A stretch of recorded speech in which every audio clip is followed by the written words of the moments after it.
दिल्ली में 27 साल बाद बीजेपी की सरकार बनी है। जो पिछली सरकार थी उसके मुख्यमंत्री में एक महिला थी और अब जो सरकार बन के आई है उसके मुख्यमंत्री भी महिला हैं, रेखा गुप्ता जी। रेखा जी कॉरपोरेटर रही हैं और पहली बार एमएलए चुनी गई और एमएलए चुनने के बाद ही उन्हें मुख्यमंत्री का पद दिया गया। रेखा जी, आपका स्वागत है पीटीआई में। हमसे बात करने के लिए बहुत बहुत धन्यवाद। जैसा कि आप जानती हैं, पीटीआई देश की सबसे बड़ी न्यूज़ एजेंसी है और सबसे फैली हुई न्यूज़ एजेंसी है। तो हमारे सब्सक्राइबर्स में टीवी चैनल्स हैं, वेबसाइट्स हैं और तमाम अखबार भी हैं जो हर भाषा में हैं। तो उनके माध्यम, पीटीआई के माध्यम से आपकी जो बात है, आपके विचार हैं, उन सबके पास पहुंचेगी। तो हम शुरू करते हैं हाल ही में हुए चुनाव से। बहुत बहुत बधाई आपको सीएम बनने की। Thank you. 27 साल बाद बीजेपी की सरकार बनी है और 27 साल पहले जब बीजेपी की सरकार थी तब भी एक महिला सीएम थी और आप फिर महिला सीएम हैं, सीएम की कुर्सी में बैठी हैं। तो जो सफ़र है ये उसके बारे में बताइए आप। जो 27 साल का गैप जो था, जो सिरा भाजपा से छूटा, मुझे लगता है कि वहीं से हमने शुरू किया। एक लंबा टाइम स्पेन दिल्ली वासियों के लिए ऐसा रहा जब दिल्ली को वो अधिकार जो उनको मिलने चाहिए थे वो नहीं मिल पाए। आज दिल्ली खुश है, दिल्ली प्रसन्न है, एक बार फिर आशावादी है कि दिल्ली में जो विकास कार्य होने चाहिए थे, दिल्ली के लिए जो इंफ्रास्ट्रक्चर क्रिएट होना चाहिए था, शायद अब बन पाएंगे।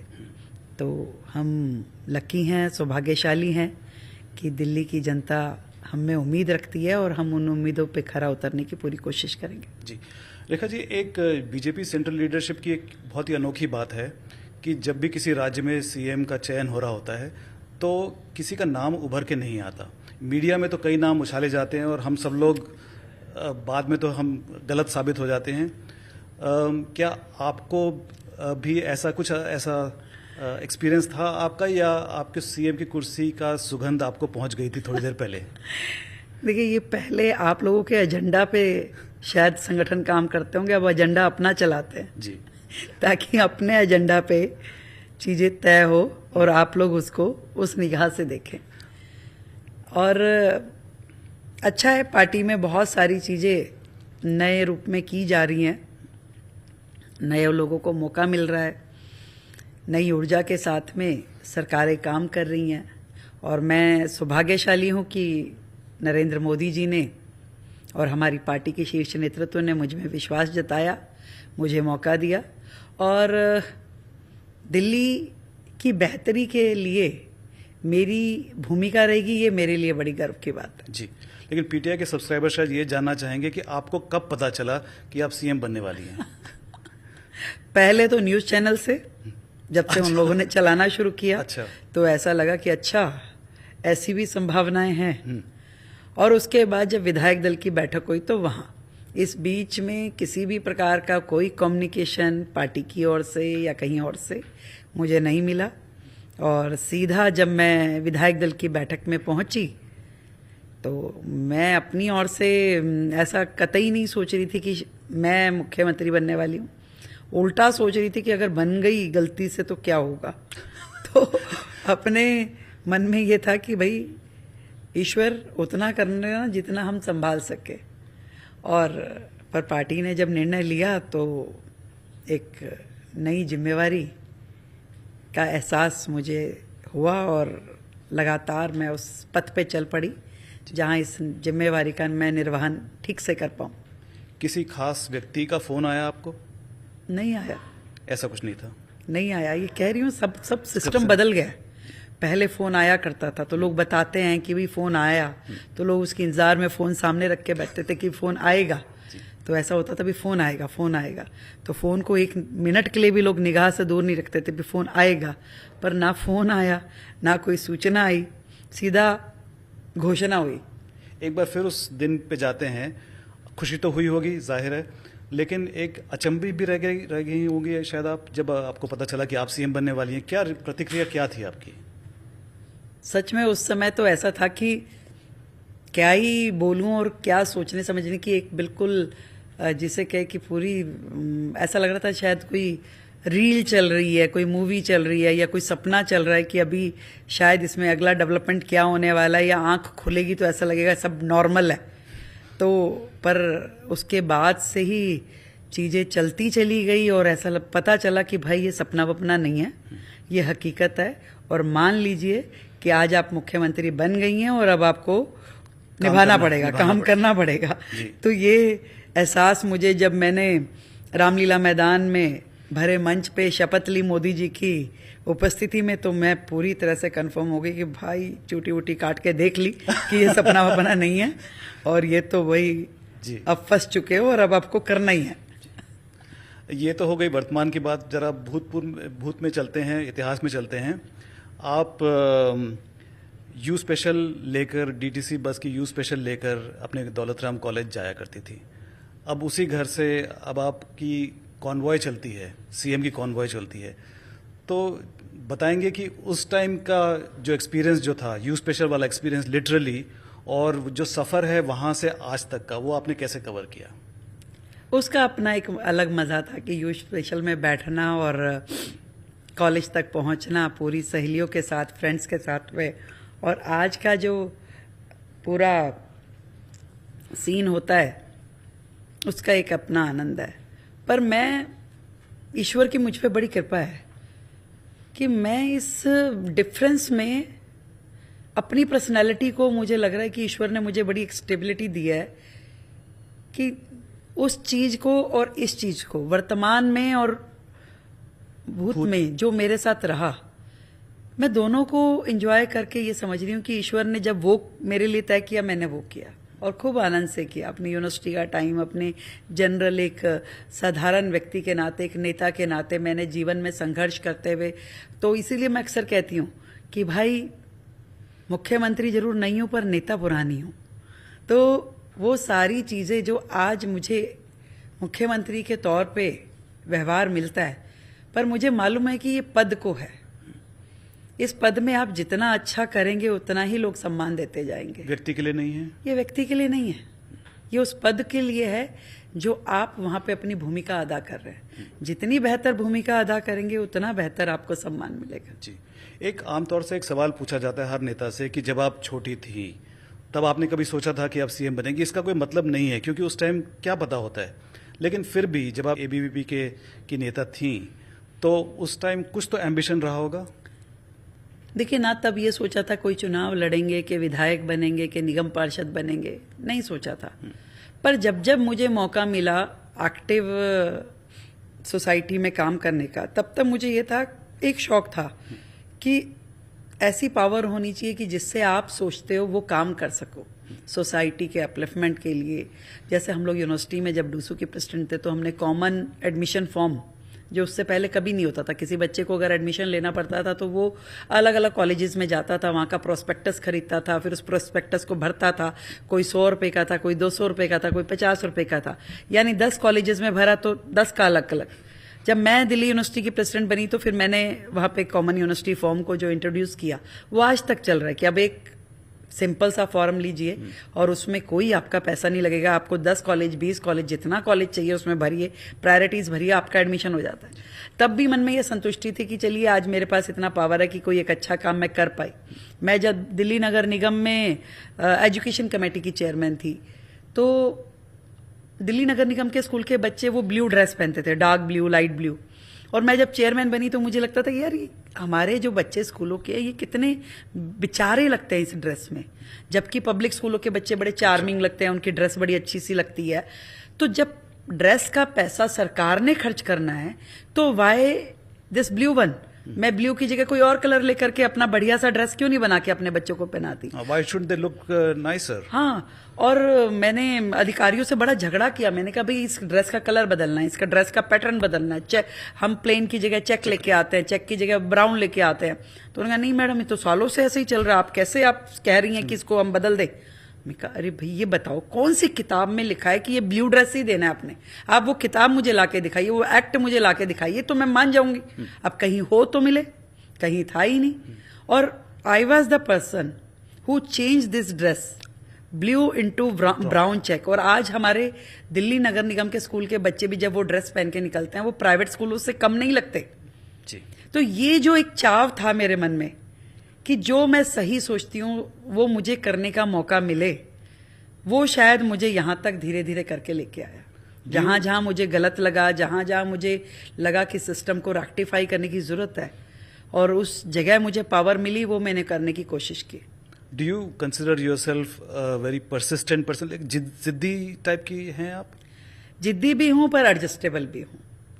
जहां मुझे लगता है या तो मुझे कोई कन्विंस कर ले या मैं उसे कन्विंस कर लूं। अगर सामने वाले ने मुझे कन्विंस कर लिया तो ओके, मैं उस रास्ते पे चल पड़ती हूँ। और मुझे लगता है कि नहीं ये गलत है और मैं कन्विंस कर लेती हूँ तो मैं उस पर। तो दोनों चीजें मैं समझती हूँ कि मेरे चरित्र का कहीं ना कहीं पार्ट है। So you're willing to look at the other side also? Of course हर बार हर समय हम ठीक नहीं हो सकते। हमें सामने वाले को सुनना, उसको समझना भी बहुत जरूरी है। हर चीज का दूसरा पहलू होता है, वो पहलू हमें समझ आना चाहिए या हम समझाने की स्थिति में आए। दिल्ली में अब तक जितने भी सीएम रहे हैं उनमें से आपको क्या लगता है कि कौन से बेस्ट सीएम थे? देखिए वैसे तो सब हर एक व्यक्ति की अपनी क्वालिटीज रही। मुझे लगता है कि ये आखिरी के 10 साल का फेज खराब रहा, बाकी उससे पहले के लोगों ने अपनी अपनी भूमिका में जो जो कर सकते थे वो बेहतर किया। आदरणीय मदन लाल खुराना जी दिल्ली के शेर कहे जाते थे, मेट्रो लेके आए, बहुत डेवलपमेंट लाए। हमारे साहब सिंह वर्मा जी भी बहुत मेहनती थे, उन्होंने गरीब देहात का बहुत काम किया। इवन शीला दीक्षित जी भी बहुत ही सोबर व्यक्तित्व की मालिक थी और उन्होंने भी जनता को सुनते हुए बहुत प्रयास किए। तो आई थिंक कि अपने अपने समय में बहुत चीजें हुई और लोगों ने जहां जो कर सकते थे अपनी भूमिका निभाई। सुषमा स्वराज जी? सुषमा स्वराज जी और बेहतर करती अगर उन्हें और समय ज्यादा मिलता। बहुत थोड़ा समय मिला तो इसलिए मैंने उनका नाम नहीं लिया। आपने पिछले 10 सालों के बारे में अभी जिक्र किया, तो चुनाव प्रचार के दौरान आप और आपकी पार्टी ने आम आदमी पार्टी पर काफ़ी बहुत क्रिटिसाइज भी किया था। और चलिए पॉलिटिक्स में तो ये होता ही रहता है, लेकिन आपको कहीं लगता है कि कुछ भी काम उन्होंने सही किया हो, शायद कुछ का 1 या 2 उपलब्धियां उनकी? बड़ा डिफिकल्ट प्रश्न है। उन्होंने जो किया ना, शुरू किया बड़ी आशाएं जगा के, लोगों के दिलों में खूब आशा जगा दी कि हम ये करेंगे, हम ये करेंगे। ईमानदारी के झंडे उठाए, देशभक्ति का बिगुल बजाया और सबको एक नए भारत की, नई दिल्ली की कल्पना दिखाई।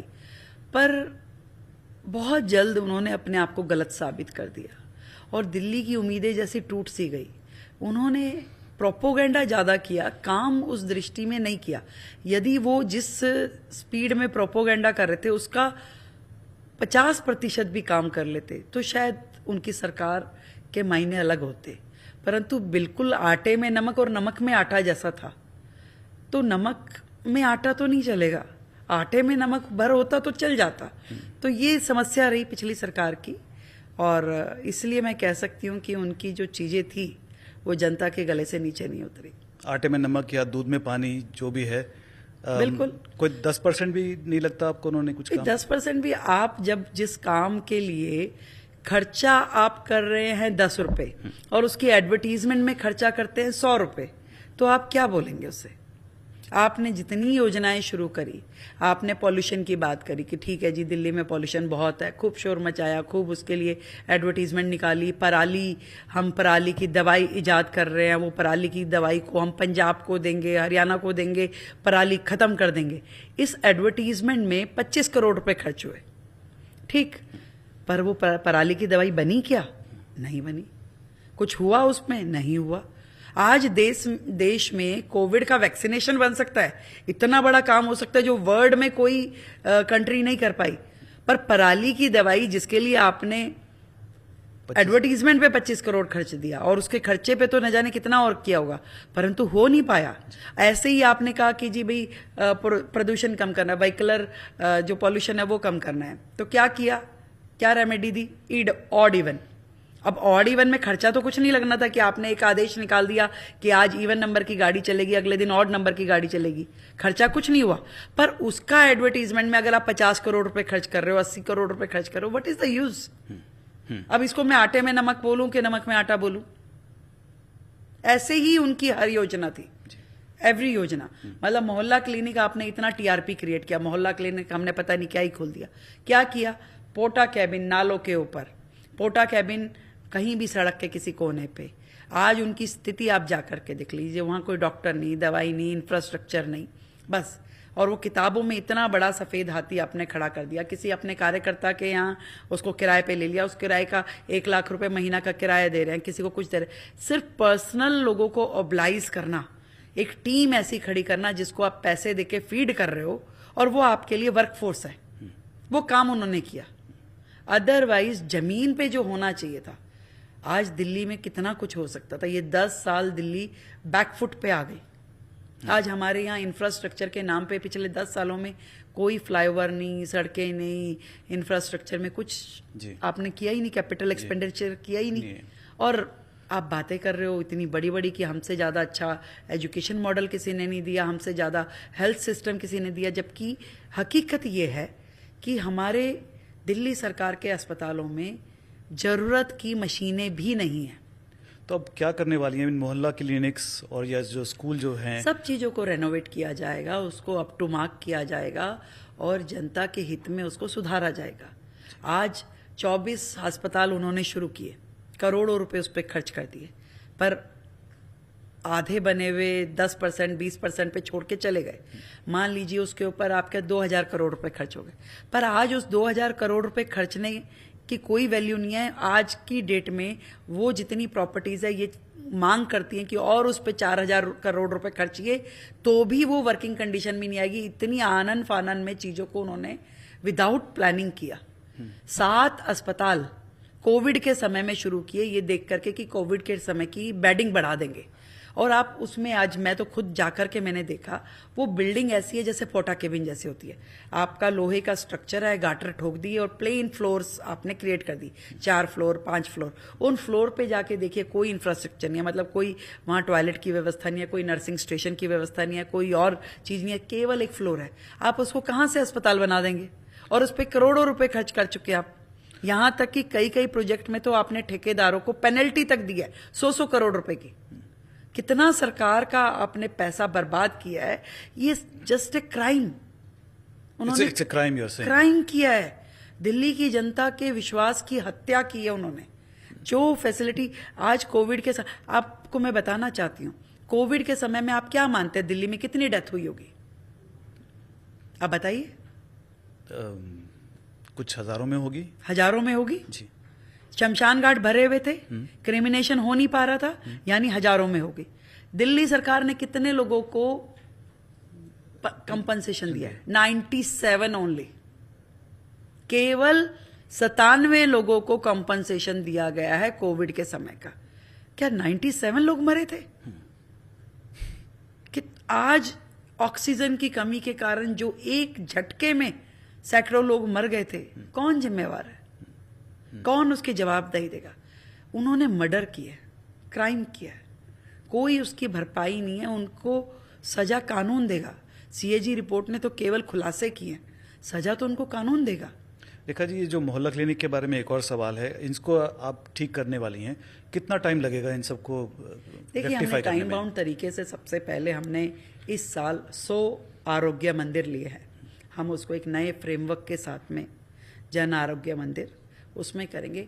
अभी तक मोहल्ला क्लिनिक में केवल आपको बुखार है तो आपने पैरासीटामोल दे दिया, आपको इतना भर आपको इलाज मिल रहा था, उसमें कोई आपका किसी भी तरीका उससे बड़ी वाली कोई भी ट्रीटमेंट थी वो नहीं मिल रही थी। पर जन आरोग्य मंदिर को हम उससे बेटर फैसिलिटीज़ के साथ में, उससे बेटर जिसमें आपका इलाज भी हो और उसमें आपका प्रिवेंटिव भी हो, उसमें वैक्सीनेशन भी हो, इन सारी चीज़ों को लेकर के उनको बनाएंगे। और वो भी परमानेंट स्ट्रक्चर के साथ में, परमानेंट बिल्डिंग्स में। ये नहीं नाले पे खड़ा कर दिया, कहीं और खड़ा कर दिया, नहीं। हम लोग उसको इस तरीके से डेवलप करेंगे ताकि उसका पूरा लाभ जनता को मिल सके। चुनाव के तुरंत बाद आपकी पार्टी में कई लोग थे जो दावेदार थे सीएम की पोस्ट के लिए। आप चुनी गई, जो दावेदार जो थे वो आपके कैबिनेट में हैं, तो उन लोगों के साथ काम करवाने में कुछ झिझक होती है? आपको सहयोग मिल रहा है जो आप चाहती थी या चाहती हैं? 100% पूरा सहयोग मिलता है। हमारी पार्टी का वर्क कल्चर अलग तरीके का है। हमारे भारतीय जनता पार्टी में संगठन की रीति नीतियां हैं, और संगठन में जब निर्णय हो जाता है तो सब एक मुश्त उस काम को करने में लग जाते हैं। और हम तो टीम नरेंद्र मोदी हैं। मोदी जी का विजन दिल्ली के लिए लागू हो, दिल्ली विकसित दिल्ली बने, ये हम सबका एक कॉमन एजेंडा है। तो जब जो तय होने वाला चीजें थी वो हो गई, अब हमें अपनी अपनी जिम्मेवारी मिल गई। Now we are a team, और बहुत ही अच्छे माहौल में एक दूसरे के साथ में जुड़ करके हम लोग काम कर रहे हैं, और the result will be very good. So you don't expect any backbiting or nothing, not even a single person. कुछ मतलब ही नहीं है। आज उल्टा हमसे कोई कमी रह जाए तो हमें संभालने के लिए वो लोग हैं, उनसे कोई चीज हो जाए तो मैं उन्हें बताने के लिए हूँ। तो we are a team. Prime minister Narendra Modi, like you said, is a role model for many all BJP leaders. आपके भी हैं रोल मॉडल। उनके अलावा कोई और हैं पार्टी में जो आपके रोल मॉडल हैं, the person that you would like to emulate? Of course, देखिए नरेंद्र मोदी जी तो वो शख्सियत है, कई बार मैं उन्हें नेता नहीं मानती, संत मानती। वो संत जिन्होंने अपना जीवन, कोई संत होता है वो प्रभु की सेवा में, पूजा पाठ में अपना जीवन लगाता है, और ये हैं जो उन्होंने देश की सेवा को अपना पूजा पाठ माना। और भी बहुत सारे लोग हमारे यहाँ हैं जिन्होंने अपने अपने तरीके से पूरा जीवन लगा करके देश की सेवा करी। नितिन गडकरी जी उनमें से एक है। हमारे बाकी जितनी लीडरशिप को भी मैं कहूँ, अमित शाह जी, वो गजब का पर्सनालिटी है। उनका डिटर्मिनेशन, उनका जो डेयरिंग स्वभाव है, इतने बड़े बड़े निर्णय देश में हुए, आज टस से मस हिले नहीं वो। तो मैं मानती हूँ कि भाजपा में टैलेंट और डेडिकेशन भरा हुआ है, और ये जो है कहीं ना कहीं अपब्रिंगिंग जो हमारी पार्टी में होती है वो है जो उनको पार्टी ने सींचा, उन्होंने हमें सींचा, और हम अपनी आगे वाली जनरेशन तैयार करें। तो it's a hand holding chain. मैं I am going to ask you a difficult question. If there is one leader that you would like to be, who would it be? And please don't say Modi ji, because everyone would want to be Modi ji. तो अमित शाह जी बनूंगी। आप अमित शाह बनना चाहेंगे? Of course, he is like your second role model. Daring मतलब निर्णय लेने की क्षमता है उनमें, वो जो कहते हैं वो कर देते हैं। रेखा जी, आपके परिवार के बारे में लोगों को बहुत कम मालूम है, लेकिन एक क्यूरियोसिटी भी है कि आपकी परिवार कितना बड़ा है, आपका परिवार, और कौन कौन है, उनके बारे में कुछ कहना चाहेंगी? जॉइंट फैमिली है जी, बहुत बड़ी है। मेरे हस्बैंड के 4 भाई हैं, एक बहन है, मदर इन लॉ हैं घर में। मेरी अपनी फैमिली में मेरी मदर, मेरी 3 बहनें, 1 भाई। तो दैट वे फैमिली बहुत बड़ी है। और मेरी अपनी उसमें मेरी एक डॉटर है बड़ी, और एक बेटा है। दोनों पढ़ रहे हैं, बेटा इंजीनियरिंग कर रहा है, बेटी ने मास्टर्स किया है। तो सब लोग अपनी अपनी लाइन पे अपना वर्किंग कर रहे हैं। हस्बैंड भी, ही इज़ अ बिजनेसमैन, तो वो अपना बिजनेस कर रहे हैं। तो पूरा सपोर्ट मुझे फैमिली का हमेशा मिला है, और शायद इसीलिए मैं यहाँ तक पहुँच पाई। एक कहावत है अंग्रेजी में, behind every successful man there is a woman. Behind every successful woman, who is there in your life? Is it your husband? Yes, of course. He did lot for me. बहुत बहुत। देखिए, आप जब समाज को समय देते हैं, या आप अपनी राजनीति में समय देते हैं, अपने कर्तव्य पे समय देते हैं, तो कहाँ से समय काटेंगे? फैमिली का समय काटेंगे। आज बच्चे दोनों क्योंकि पढ़ रहे हैं बाहर अपना अपना उसमें, तो मैं जो पहले रोज बात करती थी दिन में 1 बार, अब मैं 3 दिन में 1 बार, 4 दिन में 1 बार कर पाती हूँ। तो समय तो उन्हीं का कट रहा है। हस्बैंड जिनके साथ शायद हम दिन में 1 घंटा भर बैठ के बातचीत कर लेते होंगे, तो आज 10 मिनट भी निकालने के लिए सोचना पड़ता है कि अभी रुकिए, फोन आएगा तो कहेंगे अच्छा अभी बाद में बात करते हैं। तो वो समय जो फैमिली का होता है, वो एक जो घर की महिला अपने परिवार को अपने हाथ से बना के खाना खिलाएगी, उनके चाम पूरे करेगी, उनके लिए वो सब कुछ करेगी जो एक महिला को करना भी अच्छा लगता है और उसका फर्ज भी है, वो अब नहीं कर पाती मैं।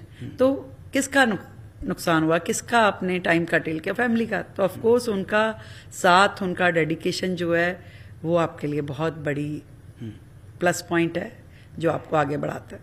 What about your parents? Do you come from a traditional family? लेकिन आपको अगर बेटी को प्रोत्साहन देकर एक लीडर बनाया तो it tells you a lot about the parents.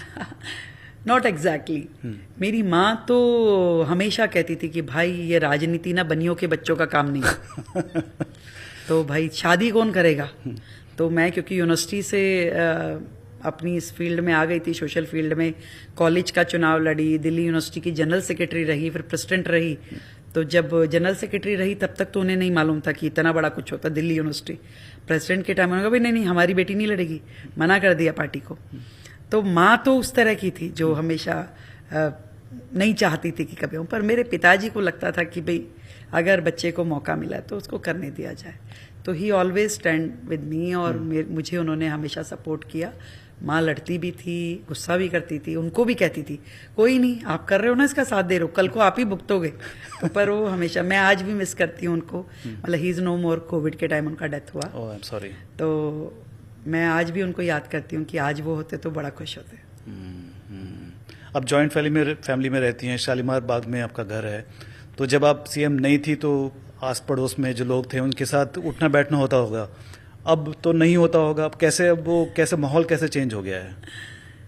सब समझ पा रहे हैं इस बात को कि समय की अब अलग तरह की प्रायोरिटीज हैं। सब लोग मिस करते हैं, मैं भी उन्हें मिस करती हूँ, वो भी मुझे मिस करते हैं। और पर सबको बड़ी खुशी है कि जो ये बड़ी जिम्मेदारी मुझे मिली है उसमें मुझसे ज़्यादा वो लोग खुश हैं। उन्हें लगता है कि भाई ये एक ऐसा डिसीजन हुआ है जो मेरी वर्षों की तपस्या का फल मिला, पार्टी ने मुझे रिकग्नाइज किया, एंड लोगों को लगता है कि ये कर पाएगी, ये काम करेगी। क्योंकि हमने जो कॉन्स्टिट्यूएंसी में काम किया, आज दिल्ली भर में हम अपने उस विजन को लाने के लिए, उस तरीके से काम करने के लिए लग गए, तो लोगों को भी अच्छा लगता है। मेरे सर्कल में, परिवार में, फ्रेंड सर्कल में, रिलेटिव्स में, एवरीबडी इज हैप्पी की। तो शालीमार बाग वाले घर में कब तक रहेंगी और सीएम बंगलों में कब जाएंगी और कहाँ पर होगा ये बताइए। कुछ नहीं कह सकती, नथिंग डिसाइडेड। शीश महल तो उसका क्या होगा? शीश महल का, शीश महल के लिए वी विल डिसाइड समथिंग कि कैसे जनता के पैसे से बना हुआ शीश महल को हम दोबारा से जनता की खजाने में उसको डाल पाएं, और सोच रहे हैं क्या कर सकते हैं। एक मन है कि उसको राज के अतिथि गृह बना दे, क्योंकि दिल्ली का अपना कोई स्टेट गेस्ट हाउस नहीं है, कोई देश विदेश के गेस्ट आते हैं तो कुछ वो नहीं है। तो एक मन वो भी है, और भी बहुत सारे सजेशंस है। तो we will shortly will decide about that कि उसका क्या करना है। आखिर तो इतना बड़ा करोड़ों का प्रॉपर्टी वो है, तो उस पर आप नहीं रहेंगी उसमें? पर मैं नहीं रहूंगी। मेरे लिए सफिशिएंट रहेगा एक अपना नॉर्मल, जहाँ पे मैं पब्लिक को अटेंड कर सकूं, और चीज़ें मेरे लिए उतना काफ़ी है, और वो जल्द हो जाएगा तय जब भी होगा। जी, आपकी पार्टी का एक बहुत बड़ा प्रॉमिस था ड्यूरिंग द इलेक्शंस कि महिलाओं को 2500 रुपये देने का। तो 6 हफ्ते हो गए आपकी सरकार बन चुकी है, तो ये कब शुरू होगा 2500 का? अरे जो 3 साल नहीं दिए वो 6 हफ्ते को की सरकार को कह रहे हैं कि बताइए कब दीजिए। नहीं, 6 हफ्ते तो मैं कह रहा हूँ, कोई लोग नहीं कह रहे। नहीं, लोग भी वही कह रहे हैं। अच्छा। जो विपक्ष के लोग हैं वो रोज एक बैनर बनवाते हैं, वो कभी फ्लाईओवर के ऊपर खड़े हो जाते हैं, कभी चौक पे खड़े हो जाते हैं, कभी विधानसभा परिसर में आ जाते हैं, बताइए 2500 रुपये कब देंगे। मतलब यहाँ तक कि अब मैं एक डेवलपमेंट वर्क के उद्घाटन के लिए आतिशी जी का कॉन्स्टिट्यूएंसी में गई, तो वहां पे भी उन्होंने कुछ लोग सड़कों पे खड़े कर दिए। तो मतलब हम डेवलपमेंट का काम करने के लिए गए हैं, और आप वहां पे बैनर दिखा रहे हैं कि 2500 रुपये का पाएंगे। आएंगे भाई, ये कोई ऐसा प्रोसीजर नहीं है कि मेरे हाथ में मैंने तुरंत पकड़ाना है। बजट आया है, बजट में हमने प्रोविजन किया है 5100 करोड़ रुपए का, और उसके बाद उसका जो फॉर्मेशन है, उसकी जो कंडीशन है, उसका जो पोर्टल खुलेगा, पोर्टल पे लोग रजिस्टर करेंगे, उसके बाद उसकी स्क्रूटनी होगी, then we will give them money. आप ये सोचिए कि ये कोई ऐसी योजना नहीं है कि एक बार दिया और खत्म, वन टाइम का तो नहीं है ना। आपको हर महीने देना है, एक लिस्टेड कैटेगरी को देना है। हम नहीं चाहते कि उसमें से कोई भी एलिजिबल व्यक्ति छूटे। तो हर एलिजिबल महिला को वो योजना मिले, और जब मिलनी शुरू हो तो फिर लगातार मिले। उसके लिए जो होमवर्क रिक्वायर्ड है, जो प्रोसीजर फॉलो करना है, वो हम करेंगे। किसी के कहने से तो एक दिन में नहीं करने वाले। कोई देखिए, हम कमिटेड है जनता के प्रति, जनता के प्रति हमारी जवाबदेही है, और ये बिल्कुल श्योर है कि जो भी कमिटमेंट हमने संकल्प पत्र के माध्यम से जनता को की है, each and every commitment will be fulfilled. Okay, हर अपनी जो वादा है उसको हम पूरा करेंगे। इंक्लूडिंग यमुना, जिसमें कि बहुत गंदगी फैलती है, प्रदूषण विषय था चुनाव के टाइम पे। 1000%। कोई टाइमलाइन देना चाहेंगे उसका? देखिए, टाइमलाइन इन चीजों में आप नहीं दे सकते। टाइमलाइन देंगे तो फिर केजरीवाल साहब ने दिया, फिर माफी मांग लिया, फिर हमें ऐसा नहीं करना। बहुत तरीके से टाइम बाउंड आप उसका जो है उसका ऑब्जर्वेशन हो, उसकी हर स्टेज पे आपने काम करना। और देखिए, पिछली सरकारों ने तो कुछ उस दिशा में करा ही नहीं। अब कम से कम हमने उसको पूरा डिटेल्ड प्लानिंग के साथ में कि क्या क्या काम होने चाहिए यमुना की सफाई के लिए। ऐसा थोड़ी ना है कि आपने बोल दिया सौगंध खाते हैं और यमुना साफ हो जाएगी, अपने आप नहीं होगी। आपको करने वाले काम करने पड़ेंगे। आपको नालों का डिसिल्टिंग करना पड़ेगा, आपको एसटीपी प्लांट खोलने पड़ेंगे, आपको डिसेंट्रलाइज एसटीपीज बनाने पड़ेंगे, आपको नाले जो 22 नाले यमुना जी में गिर रहे हैं उनको रोकना पड़ेगा, साफ पानी, फ्लोटिंग कूड़ा, हर चीज की योजना बनानी पड़ेगी। और अभी तक तो कुछ था ही नहीं, केवल बातें थी। केंद्र सरकार ने 8,000 करोड़ रुपए दिया दिल्ली सरकार को, पर दिल्ली सरकार ने कुछ नहीं किया, सब छोड़ दिया, कुछ किया ही नहीं। उसमें से वो पैसा भी कहां यूज किया वो उन्हीं को पता है। पर आज हमने जो डिटेल प्लानिंग किया और उस पर काम शुरू किया, नालों की सफाई का पूरा वास्ट तरीके से, जितनी ड्रेन्स, बड़ी बड़ी ड्रेन्स जहां किसी ने कभी हाथ नहीं लगाया। 2023 में जो बाढ़ आई वो मतलब कि फेलियर था गवर्नमेंट का, धब्बा है दिल्ली के इतिहास पे कि जो इतनी बड़ी बाढ़ दिल्ली में आई। क्यों? क्योंकि आपने कभी डिसिल्टिंग खाली पेपर्स पे हुई, आपकी एक्चुअल में तो हुई ही नहीं। जब तक नाले पानी नहीं ले पाएंगे तो पानी निकलेगा कैसे? और वो सब हो रहा है यमुना जी के साथ में। आपने यमुना जी को साफ करने की दिशा में कुछ सोचा ही नहीं, कुछ किया ही नहीं। जिस तरह से आपने बताया भी, यमुना जी को साफ करने के लिए काफी कुछ स्टेप्स लेने पड़ेंगे, बहुत बड़ा काम है। It is not going to be easy, so it seems like it will take years before you can actually do something. It will take 4-5 साल लग जाएंगे। मैं नहीं कह सकती कि 4-5 साल, पर पीरियोडिकली 3 महीने में हम कितना काम कर पाए। जैसे हमने आज हम ये कह सकते हैं कि हमने आने के बाद में 1300 मैट्रिक टन कूड़ा यमुना में से निकाला। तो जो काम हम करते जा रहे हैं वो हमें पता है।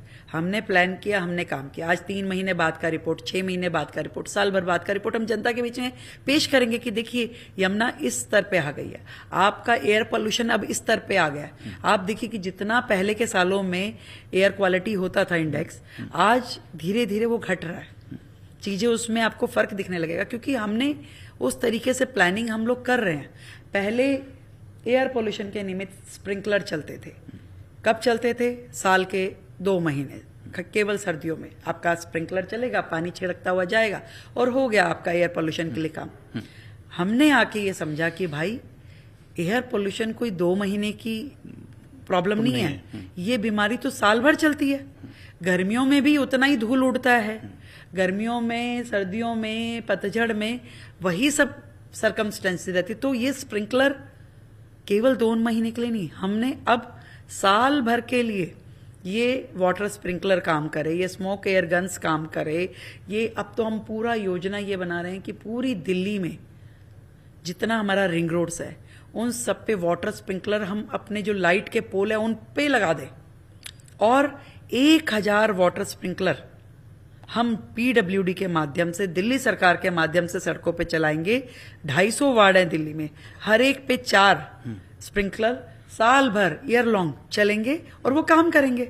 तो हमारे एफर्ट्स में हमारी नीति भी साफ है और नीयत भी साफ है। तो that way we are clear. जब हम क्लियर है तो हमारे रिजल्ट भी क्लियर आएंगे। मैं एक्चुअली यही पूछने वाला था, एयर पोल्यूशन के बारे में आपने जवाब दे ही दिया, क्योंकि बहुत बुरा लगता है कि देश की राजधानी सबसे one of the most polluted cities की कैटेगरी में। देखिए, केजरीवाल साहब तो वहां चले जाते थे विपासना, बाकी दिल्ली को यहाँ जूझने के लिए छोड़ जाते थे। हम तो यही हैं और बाकी दिल्ली को भी दिक्कत ना है, इसके लिए काम करेंगे। जी रेखा जी, गर्मियाँ शुरू हो गई हैं और गर्मियों के साथ साथ बिजली की दिक्कत भी शुरू हो जाती है, तो सरकार की क्या तैयारियां हैं बिजली की किल्लत को कम करने की? बहुत काम हर फील्ड में कर रहे हैं। घंटों का रिव्यू डिपार्टमेंट का, घंटों का ब्रेन स्टॉर्मिंग यहाँ चल रहा है क्या हमको करना है, कैसे हम सोलर एनर्जीज पे ज़्यादा शिफ्ट हो सकते हैं, क्या हम जनता को प्रोत्साहन दे सकते हैं। मैंने बजट में भी रखा कि हमने और बजट बढ़ाया कि हम जनता को मोटिवेट करें कि लोग अपने रूफटॉप पे सोलर सिस्टम लगाए प्रधानमंत्री सूर्य योजना के तहत। और ऐसे ही हमारा जो प्रोडक्शन है उसको मेंटेन करना, डिस्ट्रीब्यूशन को मेंटेन करना और सोलर सिस्टम को भी साथ में किस तरीके से वास्ट विजन के साथ में उसको हम इम्प्लीमेंट करें, हर दिशा में काम चल रहा है। दिल्ली को बिजली के लिए कतई परेशान नहीं होना पड़ेगा, ये मैं विश्वास दिलाती हूँ। ये जो आपने स्प्रिंकलर्स का जो बताया, ये बहुत ही इंटरेस्टिंग कॉन्सेप्ट है। इसका पूरी प्लानिंग हो चुकी है, उसका budget? We are doing this और बहुत सारी चीजें अभी आपको वक्त के साथ पता चलेगा जी। हम बहुत सारे काम ऐसे करने वाले हैं जिसमें सरकार का 1 रुपया भी खर्च नहीं करेंगे। अच्छा। तो आपको पता चलेगा, बनिया मुख्यमंत्री होती है तो भाई बचत का भी पूरा ध्यान रखा जाता है ताकि वो पैसा जब बचे तो जनता के हित में 2,500 रुपए जो देने वहां काम आएगा। दिल्ली के एलजी साहब ने एक बार कहा था कि आतिशी जो सीएम बनी थी कुछ महीनों के लिए, वो केजरीवाल से कहीं ज्यादा बेहतर थी। आपका भी यही मानना है क्या? अभी मैं कुछ कहने की स्थिति में हूँ क्योंकि वो भी हमेशा उन्हीं की शेडो में रही, उन्हीं के एजेंडा को चलाती रही, उन्हीं के खड़ाऊ लेकर के उन्होंने किया। अगर शायद वो अपने विजन से और अपनी सोच से चलती तो मे बी वो अपने आप को प्रूव कर पाती। जी।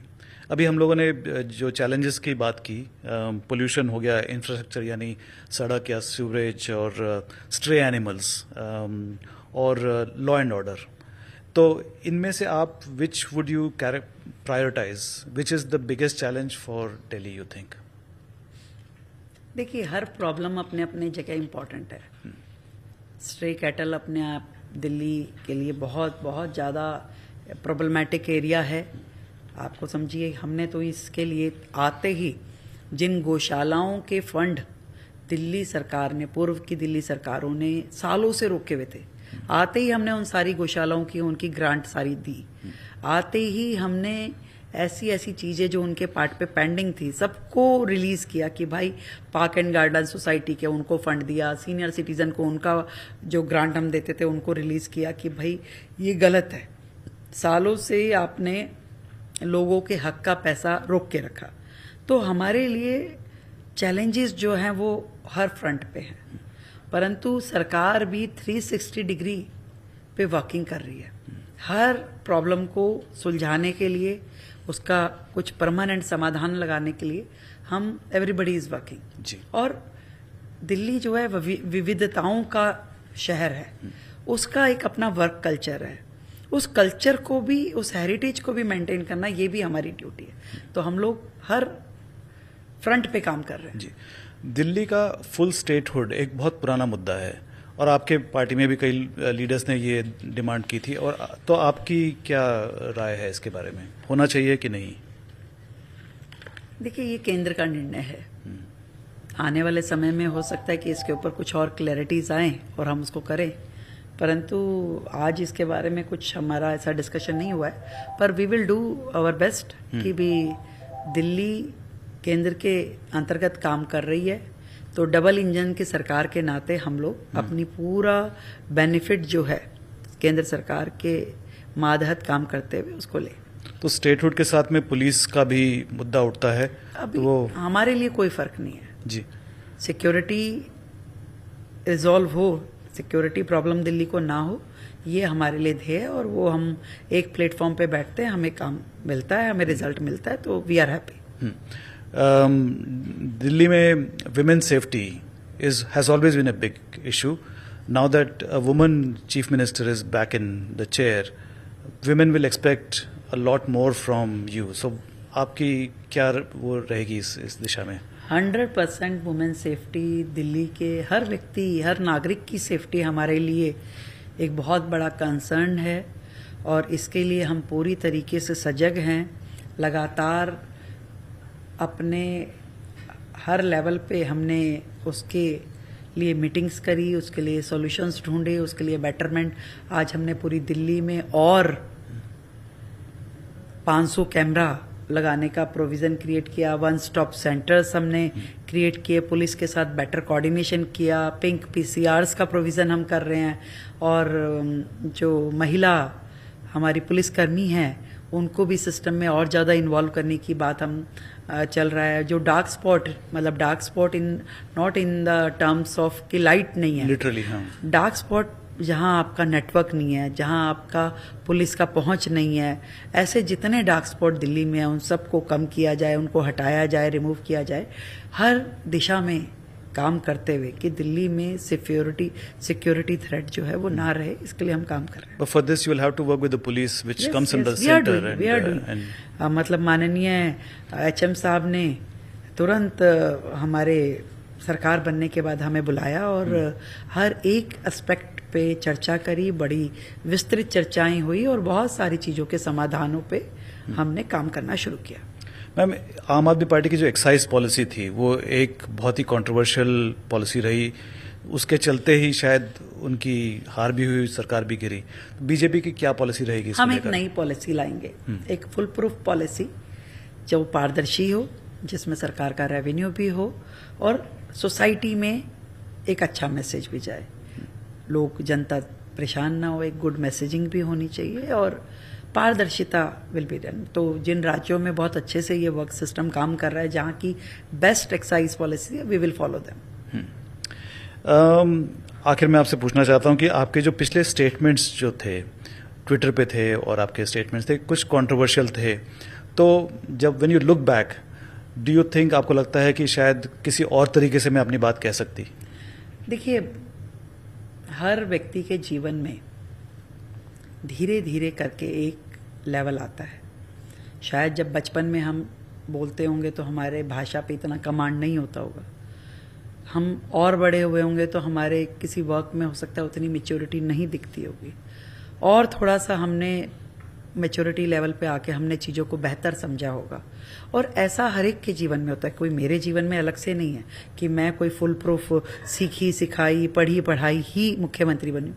अनेक मंचों पे मुझसे गलतियां हुई होंगी। अब मान लीजिए मैंने भाषण दिया विधानसभा में और एक स्टोरी सुनाते हुए मेरे मुंह से एक ठुल्ला शब्द निकल गया, तो मेरी इंटेंशन वो नहीं थी कि भी मैं कहूँ कि मैं किसी अपने पुलिसकर्मी की या अपने किसी जवान को उसको हार्म करना चाहती हूँ, उसकी फील नथिंग। मैं बड़ा सम्मान करती हूँ अपने सारे पुलिसकर्मियों का, वो देश की सेवा कर रहे हैं, 24 घंटे वो देश के लिए खड़े रहते हैं और मैं मतलब बता नहीं सकती मेरे दिल में कितना सम्मान है अपने सभी सैनिकों के लिए, सभी पुलिसकर्मियों के लिए जो दिन रात अपने जीवन का मतलब ना नींद देखते हैं, ना खाना पीना, ना परिवार, और 24 घंटे एक फ़ोन कॉल पे वो खड़े हो जाते हैं और उनसे हम अपेक्षा करते हैं कि आइए काम कीजिए।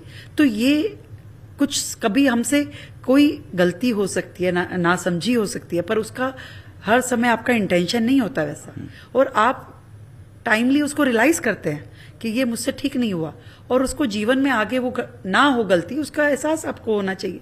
और जो है मुझे कोई बुराई नहीं लगती इसमें कि कहीं मुझसे गलती हुई है तो मैं उसे एक्सेप्ट करूं और उसको भविष्य में ठीक करूं। Are you the kind of a person who says sorry, who apologises when you are realise? क्यों नहीं मतलब अगर आपसे गलती हुई, मैंने आपको पहले भी कहा कि मैं वो व्यक्तित्व हूं कि जो या तो कन्विंस कर लो या कन्विंस हो जाओ। तो आज हम अपनी बात केवल कहीं दूसरे की ना सुने, ऐसा नहीं है। यदि मुझसे कहीं गलती होगी मैं जरूर, अब जैसे मैंने पोस्टर का ड्राइव था, मुझे आज लगता है कि भाई आज दिल्ली की जिम्मेवारी मेरे पास है। मुझे लगता है यार दिल्ली तो बहुत बदसूरत लगती है जब दीवारों पे पोस्टर लगता है, दीवारों पे वॉल राइटिंग होती है। तो मैंने जिस दिन ये सोचा कि नहीं भाई ये नहीं होना चाहिए, सबसे पहले मैंने दिल्ली की जनता से ये माफी मांगी कि भाई जीवन में मुझसे भी कभी ना कभी गलती जरूर हुई है कि जब मेरे भी किसी सपोर्टर ने कहीं पे पोस्टर लगाए होंगे या वॉल राइटिंग की होगी। आज मुझे ये रियलाइज होता है कि ये गलत था। आज मैं ये कहती हूँ पूरी दिल्ली से, जब मैं ये निवेदन करती हूँ कि भाई हमें दिल्ली को बेहतर करना है, साफ सुथरा करना है, तो मैंने अपने से स्टार्ट किया। मैंने कहा कि नहीं भाई हम नहीं लगाएंगे, और अपने एमएलएस को, अपने सभी कार्यकर्ताओं को ये निवेदन किया कि भाई हम सबको सुंदर दिल्ली की तरफ जाना है और हम इस चीज को अब अवॉइड करेंगे। तो ये कॉन्टिन्यूस प्रोसेस है। मैं ऐसा कैसे कह दूं कि मैं कोई आज मेरा आदेश से सब कुछ हो जाएगा। मैं जनता को, समाज को अपने साथ लेकर के चलना चाहती हूँ, क्योंकि दिल्ली जो है केवल सरकार और मुख्यमंत्री के करने से विकसित दिल्ली नहीं होने वाली। स्वच्छ दिल्ली, स्वस्थ दिल्ली अकेले के करने का काम नहीं है, ये हम सबको साथ लेकर के चलना है, सबको हमें जोड़ना है। दिल्ली के हर एक नागरिक को इस विकसित दिल्ली के मिशन में जुड़ना पड़ेगा। और मैं सबसे आज पीटीआई के माध्यम से भी निवेदन करना चाहती हूँ कि ये हम सबकी दिल्ली है, हम सबकी आत्मा यहाँ बसी है, देश की राजधानी है, और इसमें हम सबको अपनी भूमिका निभानी होगी दिल्ली को सुंदर रखने के लिए, दिल्ली को हरित रखने के लिए और दिल्ली को स्वच्छ बनाने के लिए। Not just the citizens but also the politicians and the opposition leaders also. You expect them to work? हर दिल्ली वासी से मैं बात कर रही हूँ, हर एक दिल्ली। और मुझे लगता है कि कोई व्यक्ति हो, अपोजिशन का हो, पोजीशन का हो, हर व्यक्ति ये सोचता है, उसको लगता है कि मेरा शहर साफ रहना चाहिए। और किसी को शुरुआत ही करनी होती है। जब कूड़े के ऊपर कूड़ा डलता है, हम ये तय करें कि भी कूड़ा नहीं डालेंगे तो नहीं डलेगा, तो इस ढेर को हमने बनने ही नहीं देना। हमें दिल्ली को सुंदर दिल्ली, स्वच्छ दिल्ली की दिशा में लेके जाना है। रेखा जी, आपने हर सवाल का जवाब बेबाकी से दिया, बहुत खुल के दिया। बहुत बहुत धन्यवाद पीटीआई से बात करने का। नमस्कार।